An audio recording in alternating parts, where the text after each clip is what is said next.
دوستو، قضا نمازوں کے سلسلے میں آج ہماری گفتگو ہونے جا رہی ہے۔ یہ بات تو ہر شخص جانتا ہے کہ نماز کسی بھی صورت میں ہماری نہیں چھوٹنا چاہیے۔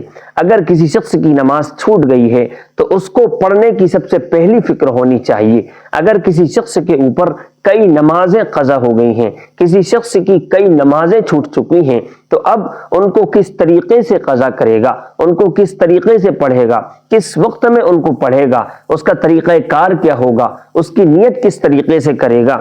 اب اسی طریقے سے سنن و نوافل کو پڑھے یا پھر جو قضا نمازیں ہو چکی ہیں ان کو پڑھے گا، یہ ساری تفصیلات انشاءاللہ العزیز ہم اچھے طریقے سے سمجھنے والے ہیں، سننے والے ہیں۔ آپ اخیر تک پورے دھیان سے سنتے رہیے۔ سب سے پہلی چیز تو یہ ہے کہ ہمارے اوپر جو نمازیں قضا ہو چکی ہیں وہ کتنی ہیں، اس کا ہمیں اندازہ لگانا ہوگا، اس کا ہمیں حساب کرنا ہوگا کہ بالغ ہونے کے بعد سے لے کر کتنے مہینے، کتنے سالوں اور کتنے دنوں کی نمازیں ہمارے اوپر قضا ہو چکی ہیں۔ جب ہم اتنا اندازہ لگا لیں گے، اتنا حساب کتاب ہم لگا لیں گے، تو دوسری چیز یہ ہے کہ اب ان کی نیت کس طریقے سے کریں گے۔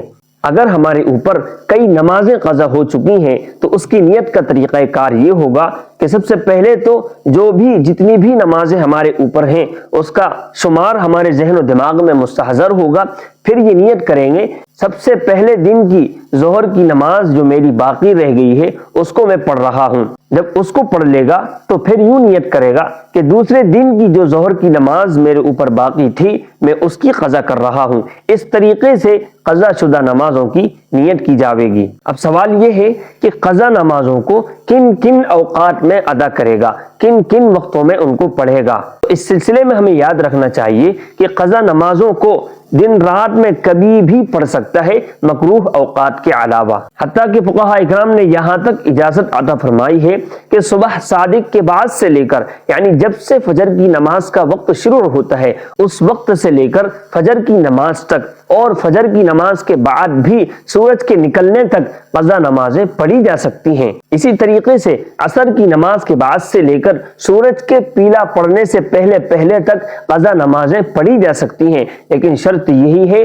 کہ اگر فجر کی نماز سے پہلے بھی یا فجر کی نماز کے بعد یا عصر کی نماز کے بعد قضا نمازیں پڑھ رہے ہیں تو اس چیز کا خیال رکھنا چاہیے کہ کسی تنہائی کی جگہ میں پڑھے یا پھر اپنے گھر میں پڑھے، اس لیے کہ یہ چیز ہم سب کو معلوم ہے کہ فجر کی نماز کے بعد اور عصر کی نماز کے بعد کوئی بھی نفل نماز پڑھنا درست نہیں ہے۔ البتہ قضا نمازیں پڑھنے کی اجازت ہے۔ اگر ہم قضا نمازیں پڑھیں گے لوگ سمجھ جائیں گے کہ یہ قضا نمازیں پڑھ رہا ہے، نوافل پڑھنے کی اجازت نہیں ہے، اور نمازوں کو قضا کرنا یہ خود ایک گناہ کی بات ہے اور گناہ کو ظاہر کرنا بھی ایک گناہ ہے، لہٰذا اس چیز کا خاص خیال رکھنا چاہیے۔